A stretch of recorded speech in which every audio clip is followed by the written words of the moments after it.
the Koreans were spied assembling at the foot of the hill on the far side, which we'd come up for a counterattack. And I was on the right of the line, and Kenny Muir and John Penman were on the left of the line.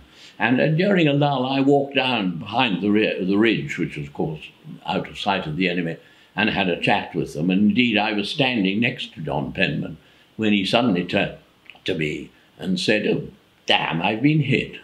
And he had a bullet in his arm, and the arm next door to me, and I didn't even know that anyone was firing at us.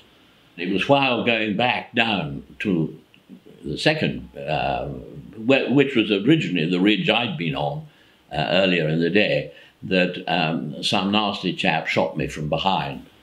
So I was shot through my hand, through the wrist, and I couldn't hold anything in the left hand, and I'm afraid I dropped my Bren guns and came back down to company headquarters.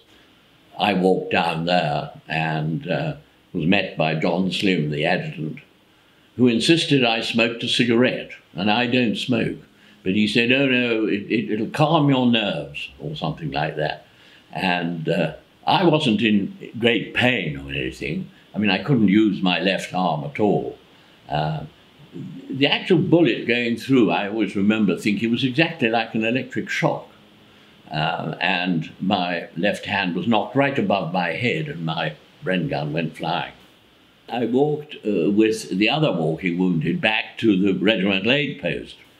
We then went back to Busan on this train, and there were 20 or 30 of us or more on it. And by that time, yeah, I was hurting a bit. We were taken aboard the USS Repose, which was a hospital ship in Busan Harbour. I was kept 3 days under sedation. I don't remember much of it, but they came and gave me injections to keep me quiet. And then eventually I was operated on, and they took out, I don't know, the bits and pieces and patched all of my wrist up.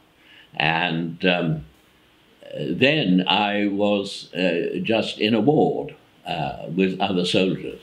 I was there for something like 2 weeks. We were evacuated to Japan by air from Busan, and I was 3 or 4 weeks in the Tokyo General Hospital, during which time the British government, the army, was sending a hospital ship from Aden, where it was stationed, and we chugged back to Hong Kong. I came back on Christmas Eve and got home on Christmas morning at Stirling, and then went to the hospital in Glasgow, and when I was discharged from that, I continued. I had roughly 6 months to do of national service. National service had been extended during the Korean campaign from 18 months to 2 years. So I had another 6 months to do. So I went up to Fort George and was very happy training there. I was the weapon training officer.